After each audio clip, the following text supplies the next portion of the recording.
আমি ধিক্কার জানাই। তাকেও দেখছি, সে শেখ মুজিবের জন্য দোয়া করে, শেখ হাসিনার জন্য দোয়া করে, চট্টগ্রামের প্রত্যেকটা নেতার জন্য নাম ধরে ধরে ইন্ডিভিজুয়াল দোয়া করে। আমরা এর শেষ দেখে ছাড়বো। কি কারণে শহীদদের জন্য দোয়া করা হলো না? শহীদদেরকে ভুলে যাওয়া হচ্ছে, জুলাইকে ভুলে যাওয়া হচ্ছে। আমি একজন জুলাই যোদ্ধা, আমি এই ক্যাটাগরি। এখানে আজকে ফারুক আজম স্যার ছিলেন, মুক্তিযুদ্ধ মন্ত্রণালয়ের উপদেষ্টা। ওনারা থাকার পরেও এখানে কি কারণে শহীদদের জন্য দোয়া করা হলো না? পুরো বাংলাদেশ আজকে শহীদদের জন্য দোয়া করতেছে, ঢাকার মধ্যে স্পেশালি আয়োজন করছে। আমাদের চট্টগ্রামে কোনো আয়োজন নাই, তাদেরকে স্মরণ পর্যন্ত করতেছি না।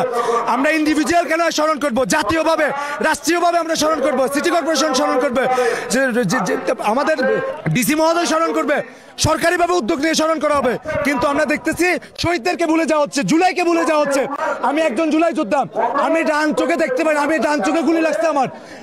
আমরা তো এগুলো মেনে নিতে পারি না। জুলাইকে আমরা হৃদয়ে ধারণ করি, জুলাইকে আমরা অন করি। আজকে একটা ঈদের দিন, হাজার হাজার ঘরে ঈদ নাই। আমার মা একটা কান্না করে, প্রতিদিন কান্না করে, আমার ছেলে চোখে দেখতে পায় না। যে মাটা তার বাচ্চা নাই, ছেলে নাই, সে মাটাকে আজকে ঈদ আছে, আমরা আজকে তাদেরকে স্মরণ করতে পারতেছি না। আমাদের এই ক্ষতে আমি ধিক্কার জানাই।